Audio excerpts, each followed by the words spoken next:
આજે આપણે છે ને જોબ એફર્મેશન્સ, ડ્રીમ જોબ છે કે આપણને એમ લાગે છે કે ના આ ટાઈપની મને જોબ જોઈએ છે, એ ટાઈપની પર્ટિક્યુલર જોબ લેવા માટે આપણે શું એફર્મેશન્સ જનરલી કેવું હોય કે એફર્મેશન્સ જે છે ને એ આપણે જેટલી પણ વખત બોલીએ એટલી વખત આપણા માઇન્ડમાં એક ઇમ્પ્રેશન સેટ થાય છે. સપોઝ જે કંઈ પણ આપણે ડ્રીમ જોબ છે, આપણને અમુક ટાઈમિંગ્સમાં જોઈએ છે, અમુક ટાઈપનું ડેઝિગ્નેશન જોઈએ છે, અમુક સેલેરી જોઈએ છે, બરાબર. જે પર્ટિક્યુલર છે ને એને આપણે વિચારીએ તો ખાસ કરીને એફર્મેશન શેના માટે છે કે જેથી કરીને આપણા જે થોટ પ્રોસેસ છે એ જોબ માટે ટ્રેન થઈ છે. ઘણી વખત આપણને જોબ ઘણી બધી અવેલેબલ પણ આપણે પોતે જ એના માટે ટ્રેન્ડ નથી, એક્સેપ્ટ નથી કરી શકતા, બરાબર. તો આ બધા બ્લોકેજીસ જે છે એ રિમૂવ થઈ જાય છે એફર્મેશન્સ, બરાબર. તો થોડાક એફર્મેશન્સ આપણે આજે કરીએ છીએ, પછી આપણે આપણી રીતે મોડિફાઈ કરી દઈએ, બરાબર છે. તો સૌથી પહેલાં તો બિફોર એફર્મેશન્સ ડીપ બ્રીથ ઇન અને આઉટ. જ્યારે ઇન કરીએ ત્યારે પોઝિટિવિટી ઇન થાય છે અને નેગેટિવિટી જ્યારે આઉટ કરીએ ત્યારે એક્સેલ કરીએ ત્યારે બધી નેગેટિવિટી આઉટ થાય છે, બરાબર છે. તો deep breadth.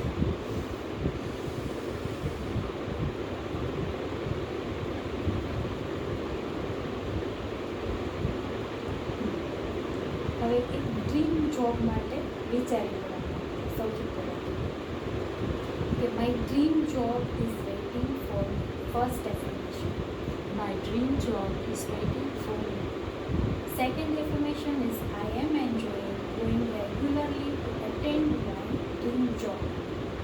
I am enjoying and Going regularly to attend my dream job. job. Third is હું તમને આ રાઇટિંગ પણ આપી દઈશ. I am enjoying my dream job designation. I am enjoying my dream job designation. My juniors, my seniors loves me and follows all my instructions. My juniors, my seniors, all are loves me and Follows my instructions. People over there loves me and respects me. People over there loves me and respect me. I am earning my dream salary. I am earning my dream salary. જ્યારે પણ આ બોલીએ ત્યારે આપણે જે salary assume કરેલી હોય ત્યારે આપણને અર્ન કરતા હોય ફીલ કરવું પડે છે. I love the environment of my dream job. I love the environment of my dream job.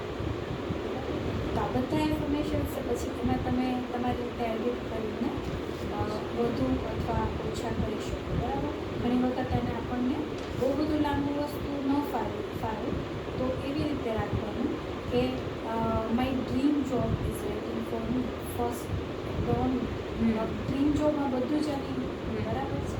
તો એક જ તમે લાઈન છે એ માઇન્ડમાં રિપીટ કરવાનું, that will be easier for you, remember કરવાનું પણ ઇઝી રહેશે, બરાબર. તો આ રીતે આપણે એફર્મેશન્સ આપણા થોટ પ્રોસેસને ટ્રેન કરવા માટે, આપણા માઇન્ડને પ્રોગ્રામ કરવા માટે વાપરવાનું. This is very successful affirmation. Use it regularly.